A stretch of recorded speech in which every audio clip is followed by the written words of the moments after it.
Lebaran yang keempat. Maksudnya 4 Idul Fitri ya. Aduh, besok kerja lagi. Ini Lebaran paling garing sepanjang hidup gua, pendek banget ya. Nggak apa-apa, semangat. Ini kenapa gua menebar situasi yang nggak semangat ya? Ayo semangat ya. Nah bro, gue pengen ngajak lu di video kali ini untuk ngeliat lagi satu wawancara gue dengan Bang Rizal Ramli, ya ekonom senior yang juga sekarang sedang getol mengkritik pemerintah, terutama Ibu Sri Mulyani Indrawati, Menteri Keuangan. Yang kata Bang Rizal adalah Menteri Keuangan terbalik ya. Baru-baru ini Rizal Ramli hadir di satu pertemuan di Serpong ya, kalau nggak salah tanggal 7 Mei kemarin ya. Di sana dia ketemu dengan Gatot Nurmantio, ketemu dengan Ketua DPD RI Lanyala Mataliti dan juga beberapa tokoh-tokoh bangsa yang lain. Nah, kita jadi pengen tahu nih ya, karena konon Bang Rizal Ramli ini kan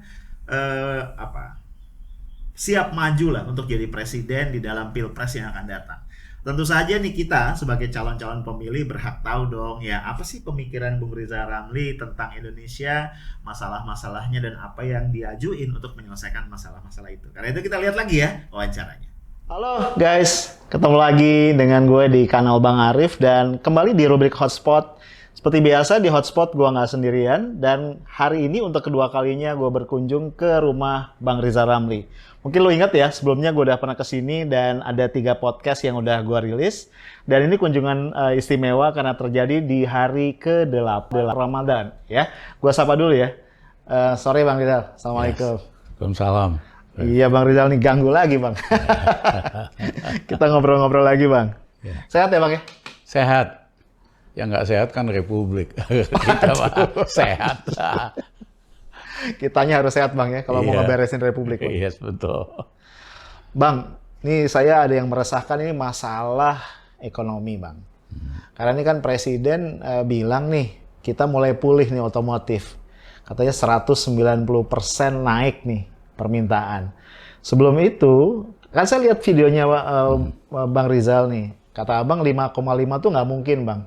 Pertumbuhan ekonomi ini, Pak Luhut malah bilang 7% Bang katanya, Q2.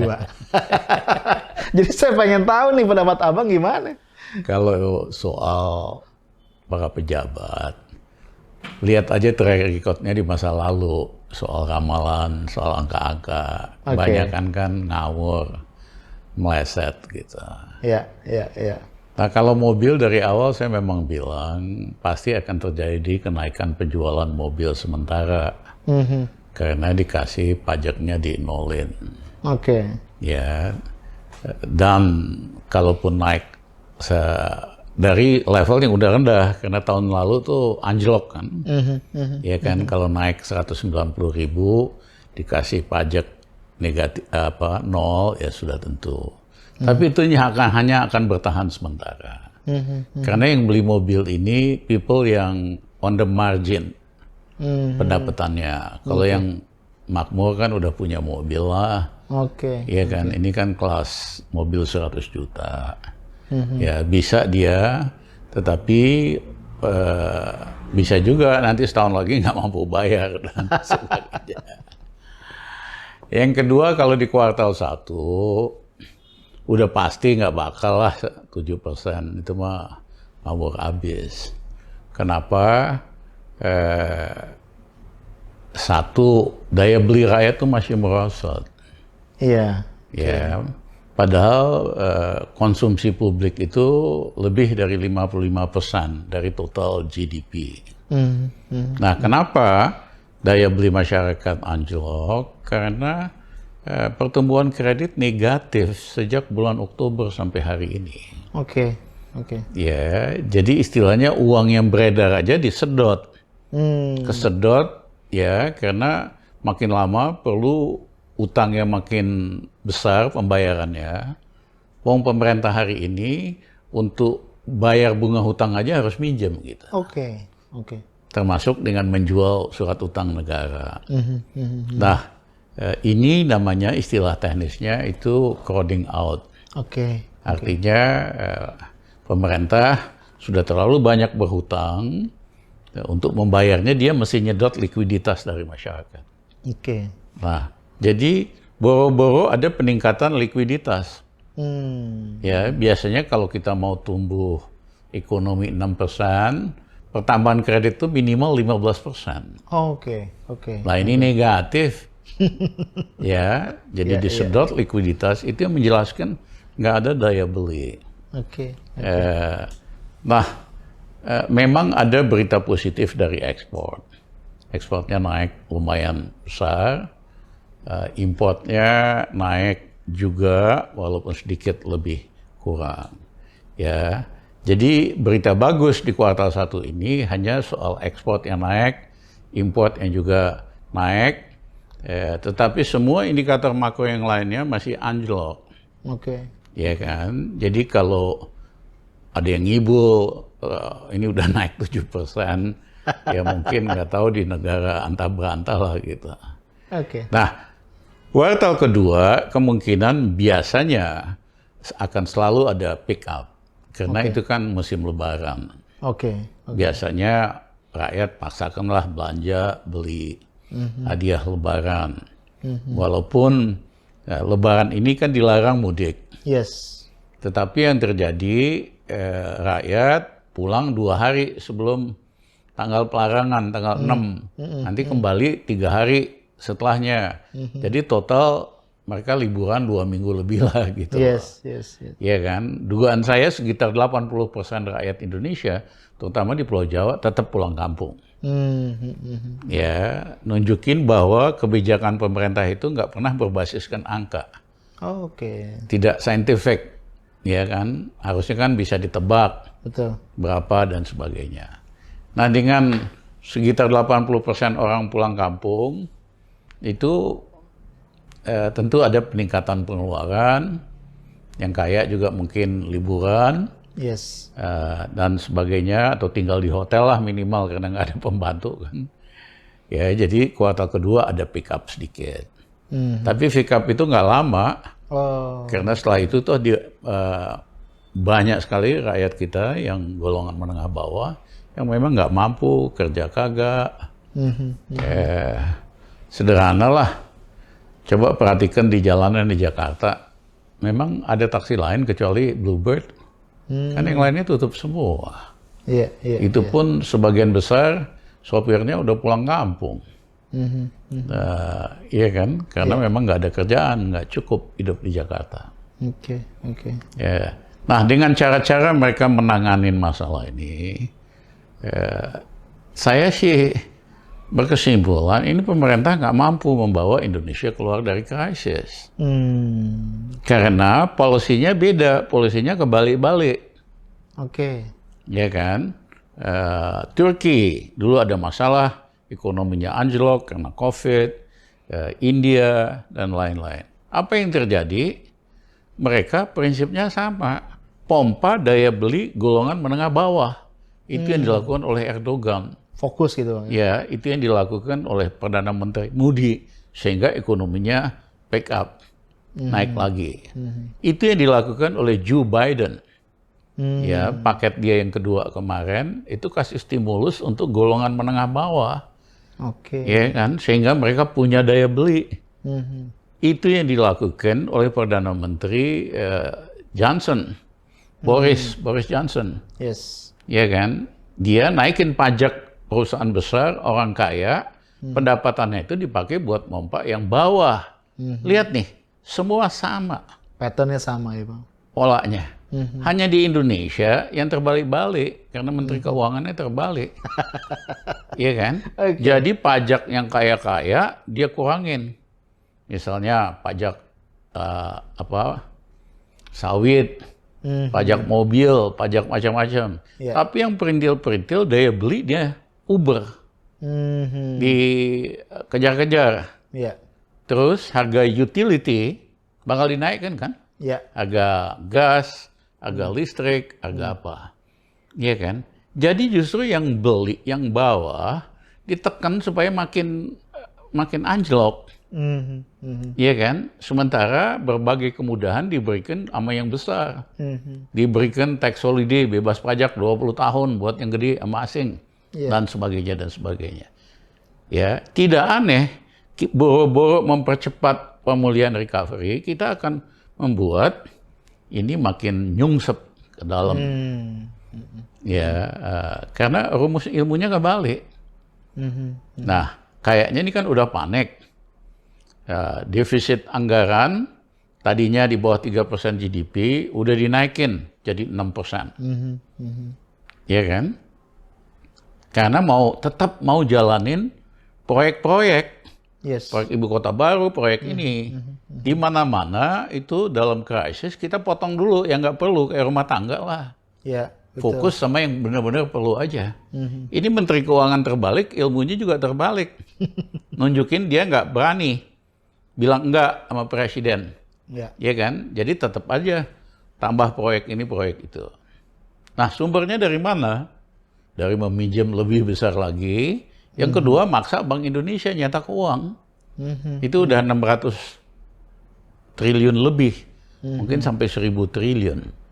Ya, makin lama juga makin berbahaya. Ya kan?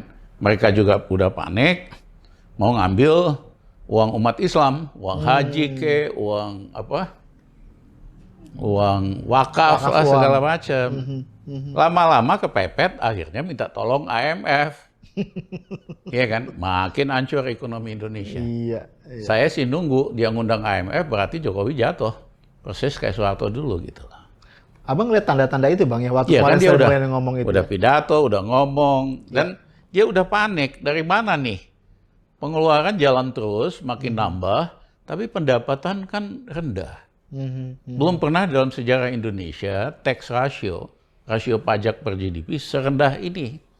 Oke. Ya. Ini kaitannya ke daya beli tadi Bang ya? Iya, enggak, penerimaan pemerintah dong. Enggak, maksudnya orang nggak bayar pajak itu karena tadi Iya, macam-macam. Karena Oke. ekonominya betul-betul anjlok, dan sebagainya. Jadi belum pernah. Kalau betul Menteri Keuangan yang hebat, tax ratio-nya tinggi dong. 14-15%, negara tetangga kita segituan lebih kok.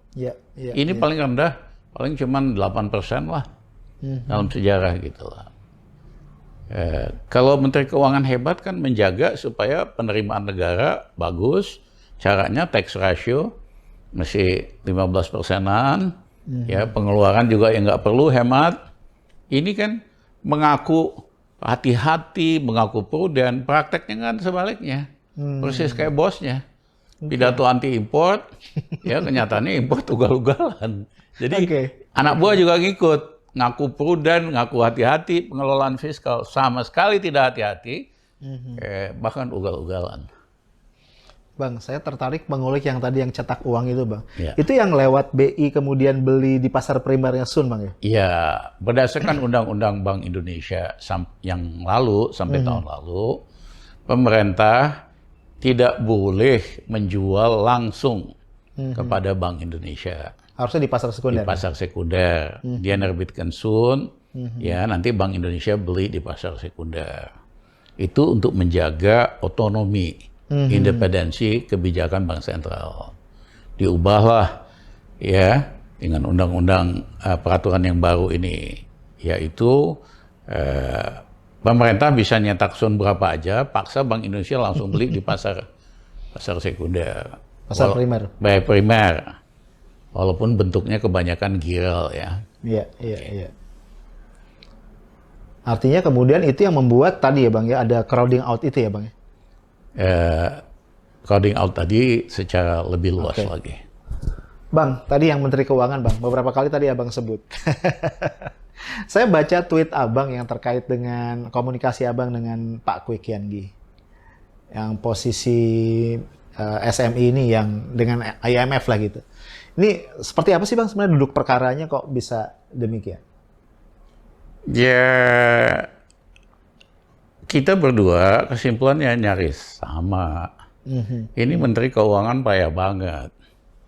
Iya kan, bahwa dia dapat hadiah ini karena ngasih yield tinggi aja. Pengelolaan fiskalnya payah, utang ugal-ugalan, tax ratio terendah. Harusnya Menteri Keuangan ini kan dipecat. Cuman Pak Kwik bilang, Mas Rizal nggak bakal berani Jokowi mecat Sri Mulyani. Ya, dia nggak punya nyali lah. Nah, yang menarik memang pada waktu sebelum saya jadi Menko-nya Gus Dur, Menko-nya kan Pak Kwek Kian Gi. Ya.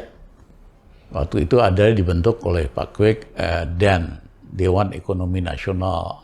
Pak Emil Salim, Sri Mulyani anggotanya. Nah itu kalau rapat ekonomi bersama Pak Kwek sebagai Menko, rapat di dalam, Pak Kwek kan biasa punya ide macam-macam lah. Ya kan? Begitu rapat ditutup, sejam kemudian dia langsung terima telepon. Dari Kepala Perwakilan Bank Dunia, Kepala Perwakilan IMF di Indonesia, marah-marahin Pak Kwek. Pak Kwek nggak boleh bicara ini, nggak boleh usul ini, gini. Akhirnya selidik punya selidik, yang bocorin itu namanya Sri Mulyani. Iya kan? Memang dia ngabdi itu sama IMF Bank Dunia. Waktu saya hadir sidang kabinet, saya waktu itu belum Menko-nya Pak Kwek, saya ketua tim monitoring, para menteri diangkat Gus Dur. Nah itu kan ada rapat DEN, ya kan? Terus mereka bacakan letter of intent dengan IMF, poin nomor 8 belum dilaksanakan, nomor 12 belum dilaksanakan, begini begitu, ya kan? Si Kwek tulis memo sama saya, Kwek duduknya sebelah sana, tulis memo, Mas Rizal, begini yang namanya antek-antek ya. Ya, kok dia yang bacain letter of intent IMF kepada kita semua? Wong saya yang negosiasi, kok saya yang tanda tangan? Emang kita kagak bisa bahasa Inggris? Di belakangnya saya tulisin, Pak Kwek, masa orang ngerti yang namanya komprador asing ya begini. Dia ngabdi sama tuannya, bukan sama kepentingan nasional kita. Sayang saya nggak simpen itu. Coret-coret gitu. Tapi begitulah kelakuannya. Itu di tengah rapat, Pak? Hah? Di tengah rapat. Dia kan nggak lucu, dia baca letter of intent, poin segini ini belum, menurut IMF harusnya begini, kok nggak begini, nggak begitu. Jadi dia ngewakilin tuannya, bukan ngewakilin kepentingan Indonesia kita. Oke. Dan sering, ini saya buka pertama kali nih, on live, waktu itu saya Menteri Keuangan, Menko Equin, kita mesti negosiasi di IGGI, ya di Tokyo, ya Indonesia dapat financing lah. Sebelum saya berangkat, saya dipanggil sama Gus Dur. Rizal, mohon maaf, kalau kamu sendiri yang pergi ke Tokyo sama menteri-menteri, kamu pasti gagal. Karena kamu hanya bisa berhasil kalau kamu didampingin Profesor Widjojo. Saya bilang, Gus Dur dengarnya dari siapa? Ada deh. Saya bilang, Gus jangan rahasia-rahasiaan. Saya tahu kok dari siapa Gus Dur, dari anteknya geng itulah, geng mafia. Si ini kan. Gus Dur bilang, oh bener kamu tahu aja katanya. Gus itu hanya mitos. Seolah-olah kalau tidak ada Pak Widjojo ikut perundingan internasional, pasti gagal. Itu mitos yang sengaja dikembangkan oleh Widjojo dan kawan-kawan. Itu nggak benar. Tergantung kepada siapa Gus Dur berikan mandat. Gini deh Gus, kalau Gus Dur nggak percaya saya bakal gagal. Saya minta ngundurin diri jadi Menko. Gus Dur tunjuk aja siapa yang lain. Gus Dur kaget. Ujukan Rizal, jangan Rizal. Saya hanya khawatir kamu gagal. Itu Gus. Iya kan? Nah, besoknya di headline Kompas ada tulisan Sri Mulyani. Rizal Ramli pasti gagal di pertemuan CGI di Tokyo karena tidak punya hubungan internasional. Bercanda dia. Iya kan? Nah, saya terbang ke Tokyo bersama Dr. Arif Ariman. Kita cuma naik business class.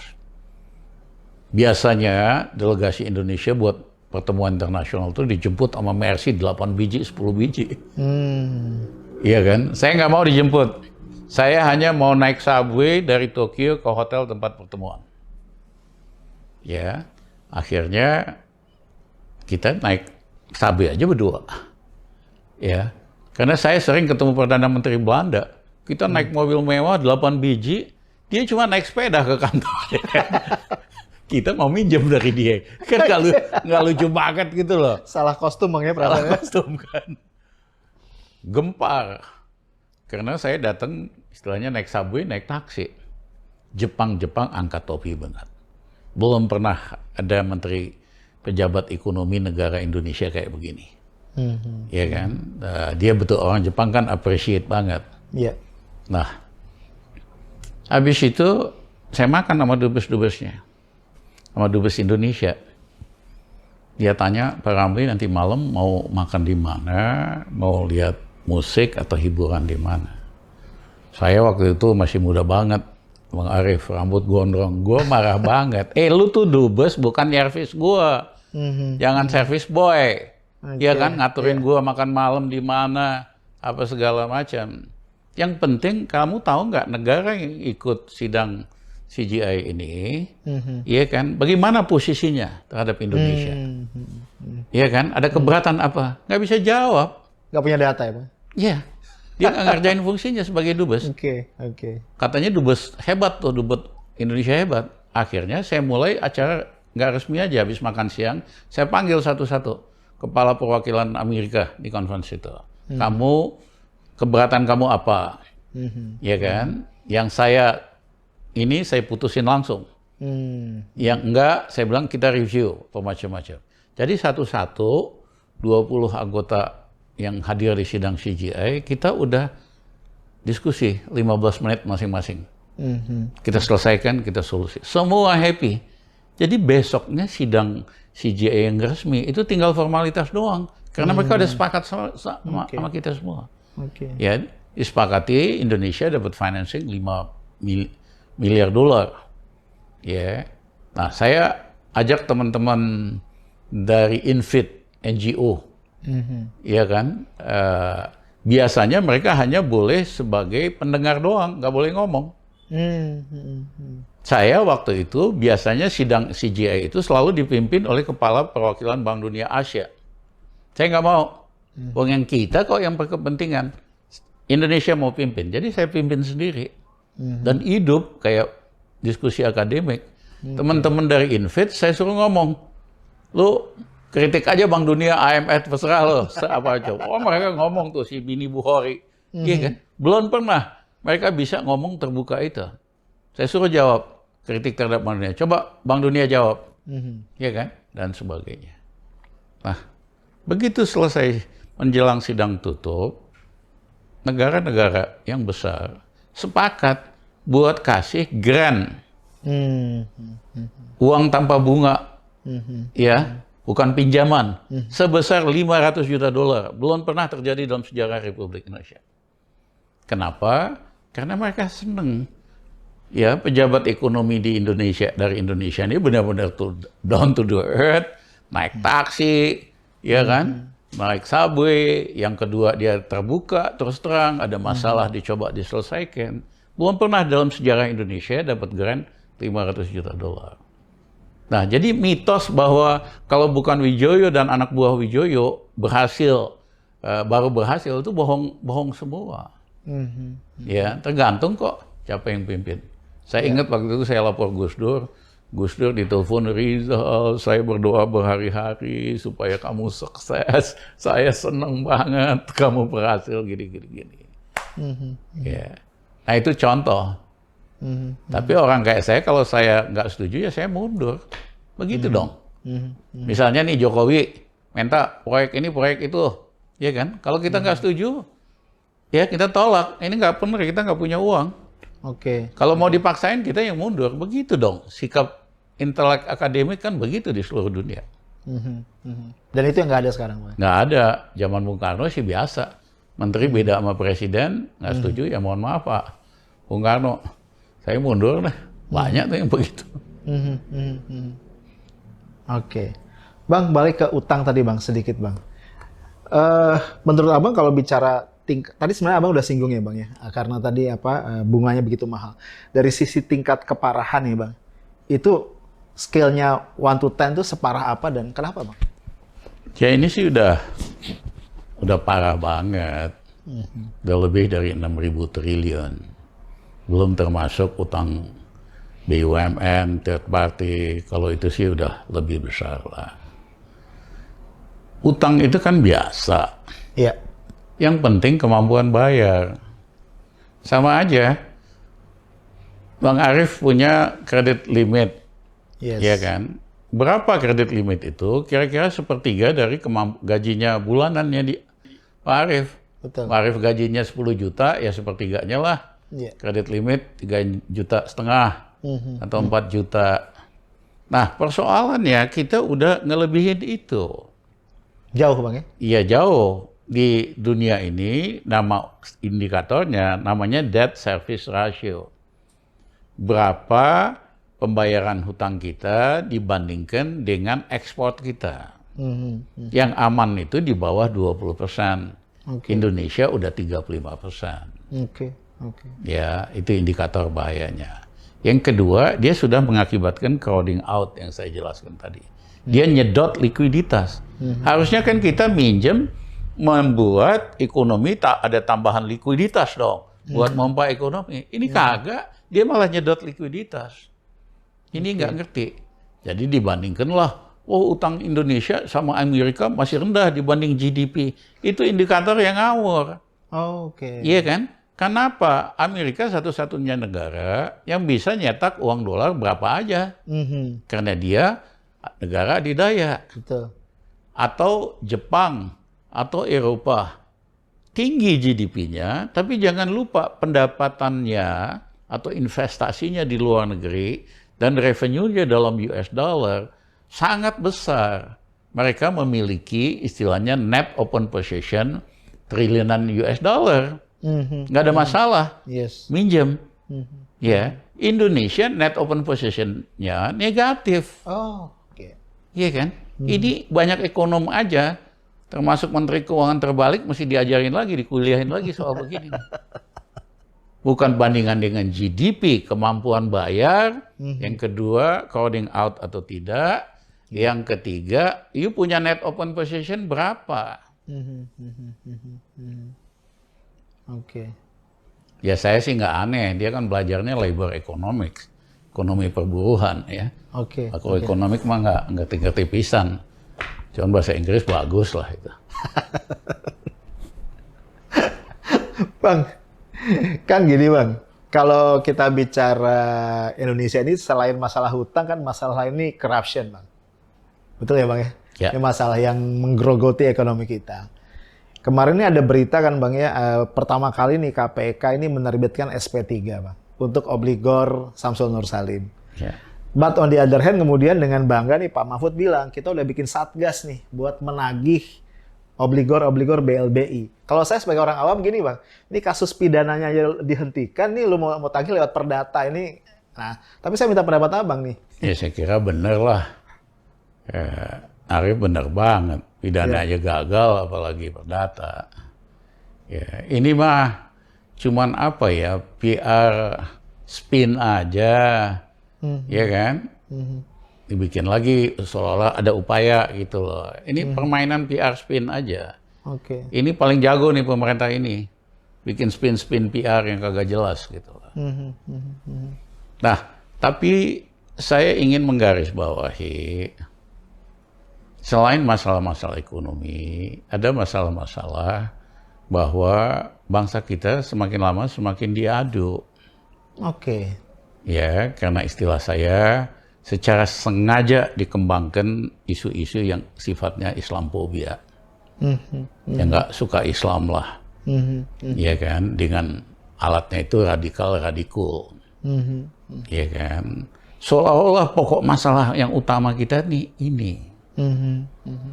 Ya, memang betul sebagian ada yang jadi teroris, tapi itu kan daftar terorisnya udah punya semua. Yes. Iya kan, polisi atau intel, ya tangkepin aja gitu loh. Yeah. Mayoritas bangsa kita itu moderat, nggak aneh-aneh. Nah, ternyata ini secara sistematis isu ini dikembangin terus.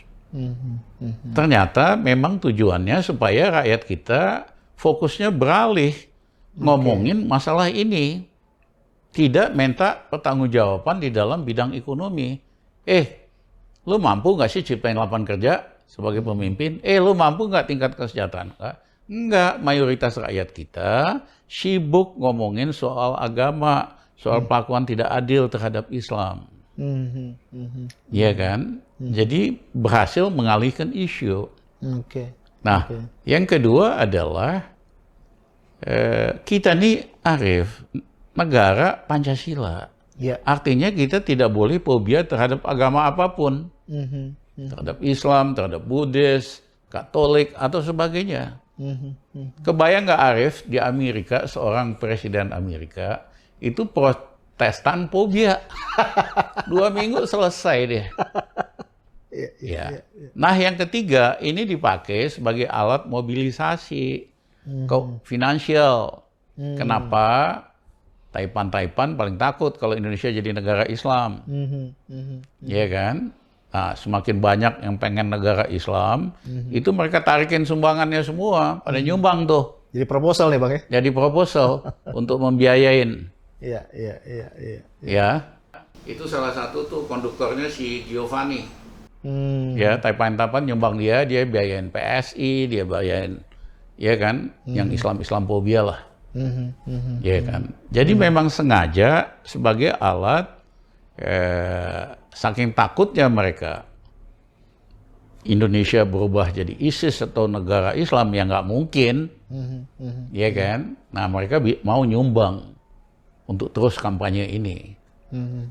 Ya, jadi rakyat kita nggak fokus. Ya, ada yang bilang, wah si ini harus dibebasin nih, pada mau ditangkep-tangkepin segala macam. Saya bilang nggak usah pusing lah, nanti kalau ada perubahan kita bebasin semua. Rizik kita bebasin, Jumhur kita bebasin. Ya, fokus saja sama perubahan, sama perbaikan. Jangan ladenin isu-isu yang nggak penting gitu. Bang Rizal, tadi kembali ke kekuatan ekonomi kita Bang, untuk nahan kondisi ini. Ini kan sampai 2024, kalau hitungannya Bang Rizal nih, nyampe nggak Bang? Dengan hutang, dengan corruption, dengan macam-macam yang tadi Bang. Dia begini deh, Rif. Sampai bulan April 98, semua elit, kalangan bisnis, media yakin Soeharto nggak bakal jatuh. Itu sampai April ya, 98. Wong baru kepilih Maret 98. Ya, ternyata sebulan kemudian kan jatuh. Karena tidak menduga dampak dari krisis ekonomi ini. Yang kedua, tidak ngerti bahwa Amerika ya mengalami perubahan. Tadinya senang banget sama Harto, Clinton udah nggak mau lagi Soeharto. Perubahan geopolitik gitu loh. Nah, hari ini kan sama, mereka underestimate krisis ini. Dan ini makin besar. Ya. Yang kedua, terjadi juga perubahan geopolitik. Dari Trump yang tadinya vulgar banget terhadap Cina, gini-gini, diganti sama Biden yang lebih canggih, dibantu sama orang-orang berpengalaman, jago, Menteri Luar Negerinya, Antony Blinken, dan lain-lain, yang nganggap Indonesia nih sebagian besar sangat pro-China gitu. Iya kan?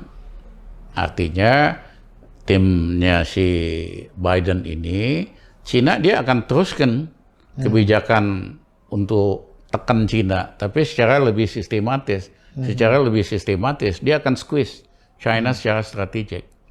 Nah, dalam perubahan geopolitik itu, Indonesia dianggap terlalu pro-China gitu loh. Iya kan? Kelihatan lah. Orang lagi COVID aja, tenaga kerja Cina masuk ke ribuan tuh ke Indonesia. Yang bener aja. Iya kan? Nah, ada krisis ekonomi, ada pergeseran geopolitik, dan sebagainya. Australia yang tadinya juga nggak berani sama Cina, ya, karena dia dagangnya sama Cina banyak banget.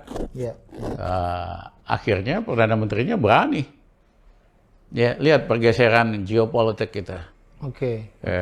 Dan itu punya pengaruh terhadap politik dalam negeri. Artinya kita akan terjepit di tengah, Bang ya? Bukan terjepit di tengah, kita sudah diasosiasikan sebagai sangat pro Beijing. Oke. Itu beda itu. Kalau sama di tengah malah bagus dong. Iya. Dan itu akan menyebabkan kalau kita akan diperlakukan jadi sasaran tembak juga gitu Bang ya? Ya, itu punya implikasi, ya kan. Seperti saya katakan tadi, kenapa Soeharto jatuh 98? Satu, dia nggak menduga krisis ekonomi segitu gawatnya. Yang kedua, dia juga tidak menduga Clinton udah nggak suka sama Soeharto, gitu loh. Dan itu punya dampak. Nah, Bang, kan salah satu faktor yang membuat complicated ini adalah COVID, Bang. Mau tidak mau ya, Bang ya? Ya. Salah satunya. Nah, Abang sering menyinggung bahwa kita sama sekali nggak fokus dalam penanganan COVID, ya Bang. Tapi kan ini pemerintah selalu gembar-gembor masalah vaksin, kita sudah berhasil memvaksin sekian, dan seterusnya. Dan kayaknya optimis banget nih, kita bisa segera membangun herd immunity, dan kita bisa segera kembali ke normal. Gitu. Abang ngelihatnya gimana? Jadi dari awal memang kita kan pendekatan kita terhadap COVID ini tidak ilmiah, tidak saintifik. Seperti kebijakan kita umumnya.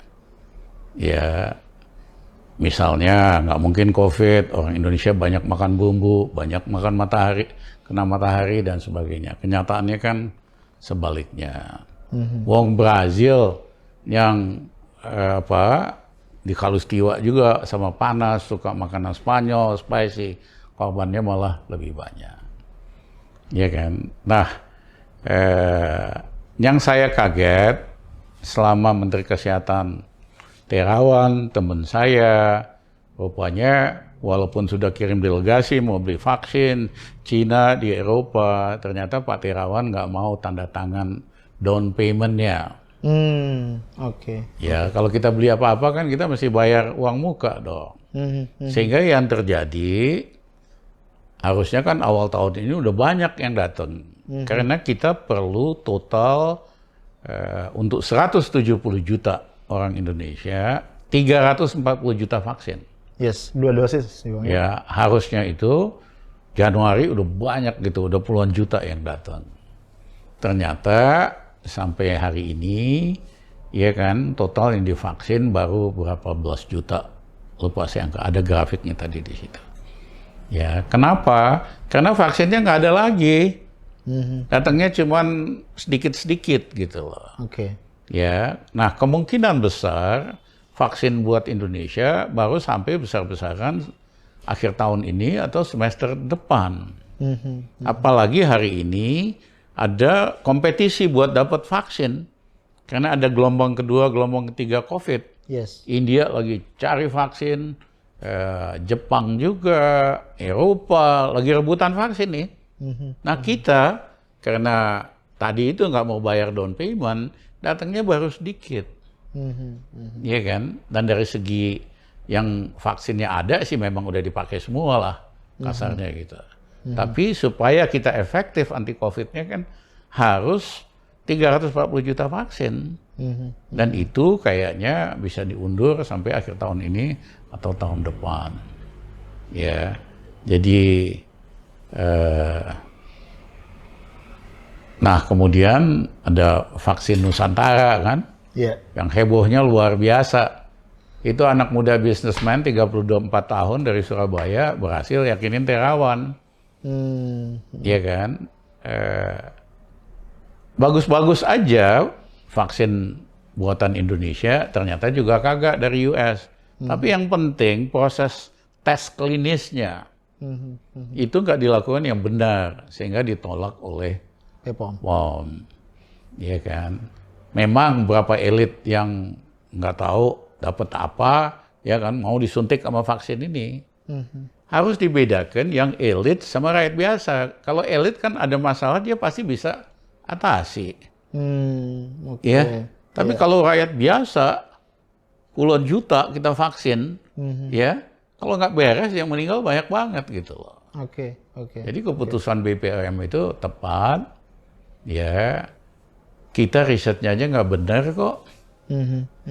Ya itu vaksin Nusantara tadinya pakai nama dosen-dosen UGM, UNER, semua pada ngundurin diri, cuma dipakai namanya doang, tidak dilibatkan di dalam tes klinisnya gitu. Ya, jadi apa? Ya kita sekali lagi, kalau kita mau maju, kita mesti menggunakan pendekatan saintifik sejauh mungkin. Kebijakan jangan kira-kira, ya, tapi ada estimate-nya, ya. Harus ikutin kalau obat itu clinical test yang lazim di seluruh dunia untuk obat baru gitu loh.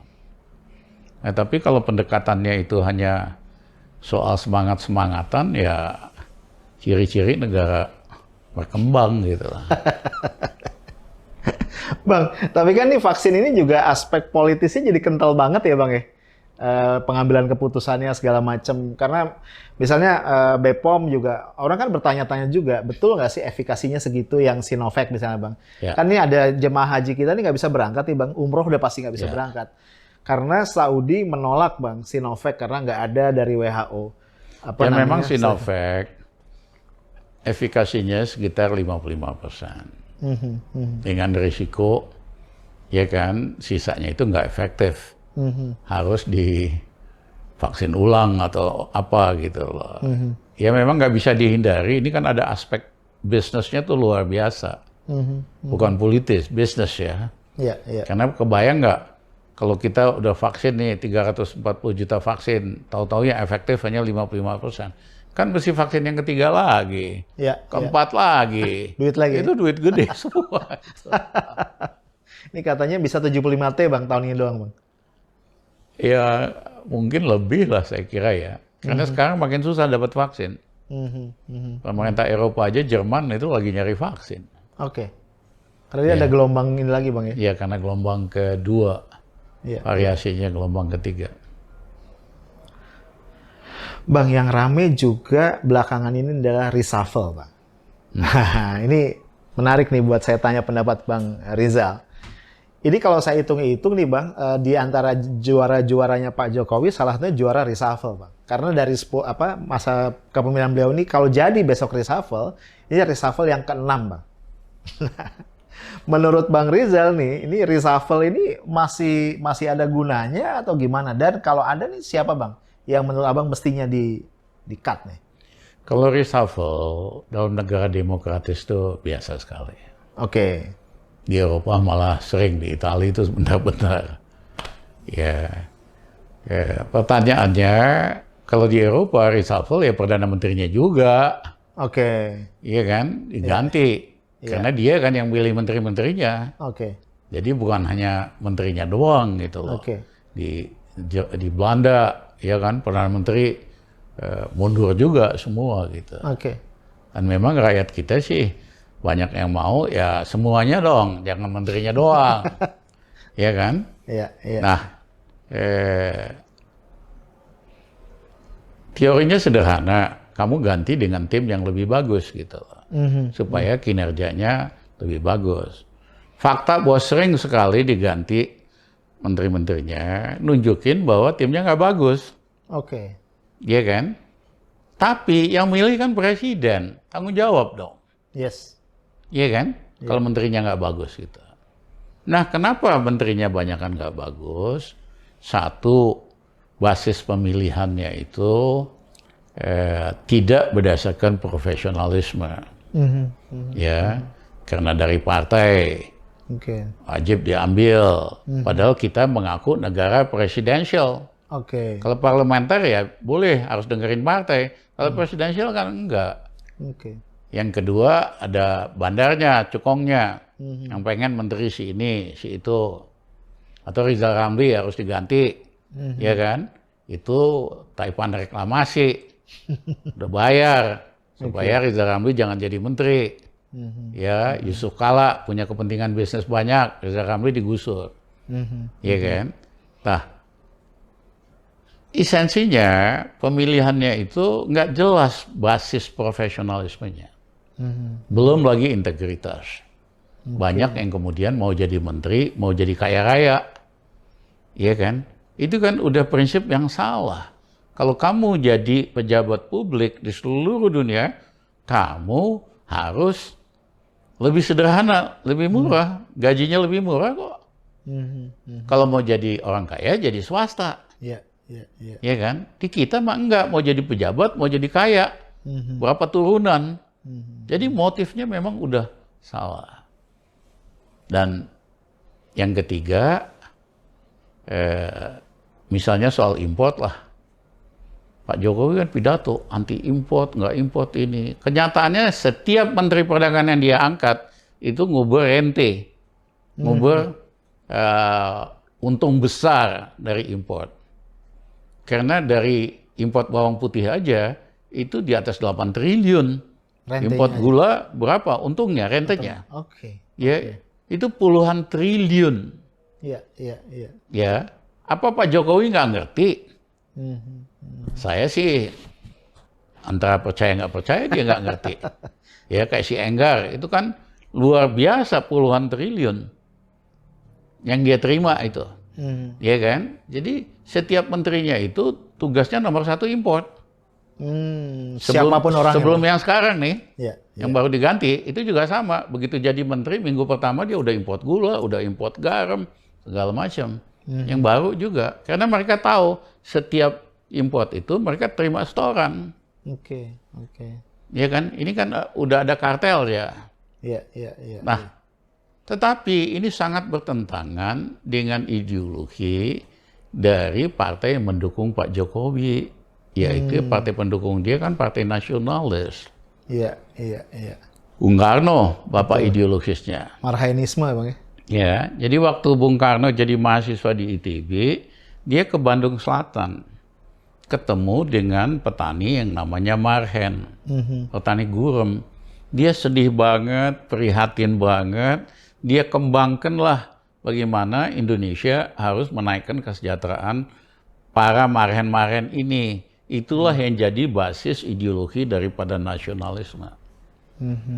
Ya, tapi kok bisa Mbak Mega, PDIP dukung orang presiden yang membiarkan kebijakan ekonominya itu bikin rakyat susah.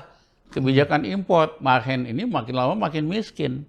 Oke. Saya nggak ngomong apa ada, tadi saya kasih tabel kan. Nilai tukar petani kan merosot. Oke. Apalagi ngomongnya itu. Artinya petani makin lama makin miskin dengan kebijakan ini. Ya, jadi udah mengkhianati ideologi pendiri daripada partai nasionalis lah Bung Karno yang sangat pro petani. Oke, oke.